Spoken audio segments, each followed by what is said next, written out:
Sabe, o direito imobiliário na prática é quase um jogo de xadrez. De um lado, a gente tem um escudo poderoso para defender o patrimônio.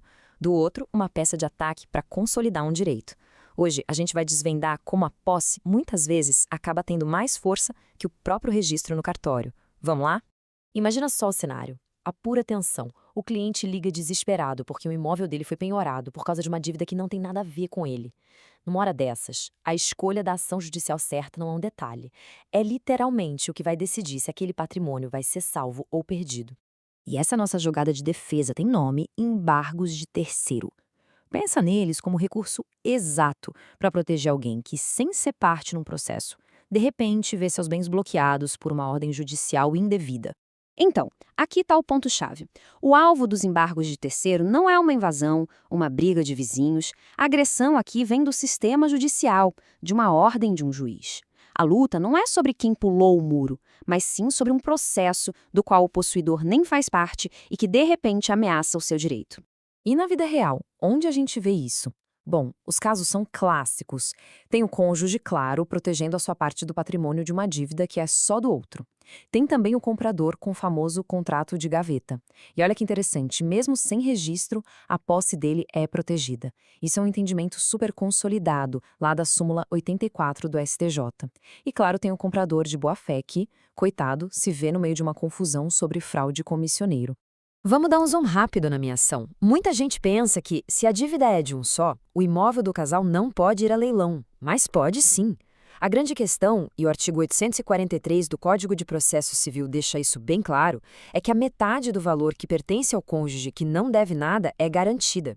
E essa garantia se baseia no valor da avaliação oficial do imóvel, e não no preço que pagaram no leilão. Por isso que a briga por uma avaliação justa se torna um campo de batalha crucial no processo.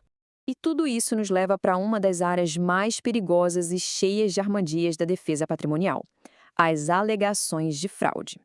Entender os detalhes aqui é simplesmente fundamental para não cair em uma cilada.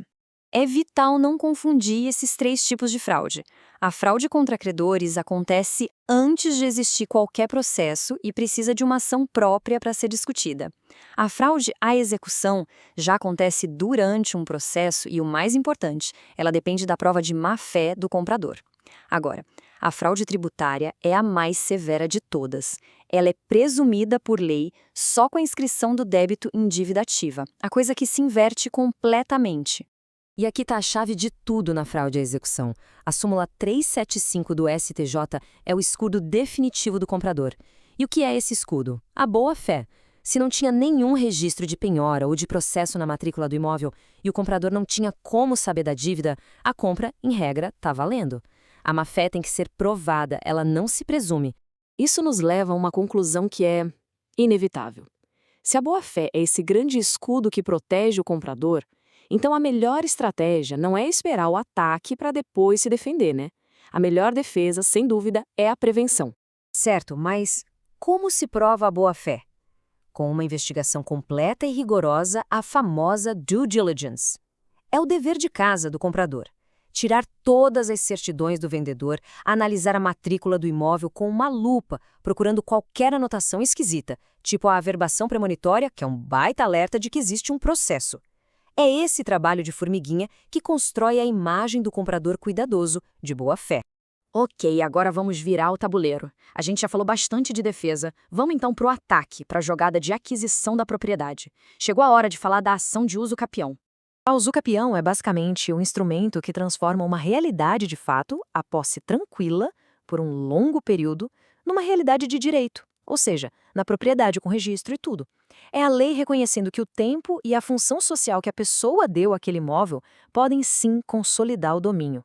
E do ponto de vista do processo, a usucapião exige alguns passos que são cruciais. Primeiro, a identificação perfeita do imóvel, com planta e memorial descritivo.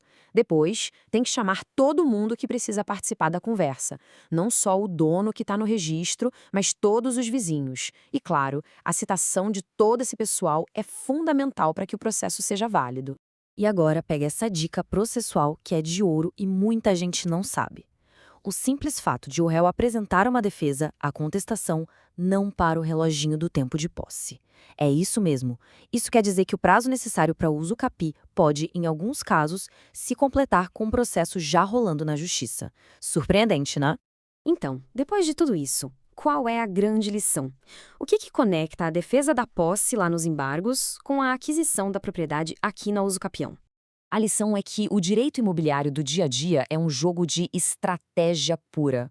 Seja defendendo uma posse com uma due diligence impecável ou buscando a propriedade com um processo de uso capião tecnicamente perfeito, a vitória quase sempre está nas mãos de quem domina os detalhes do processo e consegue antecipar os problemas.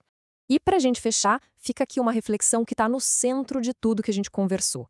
Esse eterno embate entre o que está no papel e o que acontece na vida real, entre a propriedade registrada e a posse que é de fato exercida.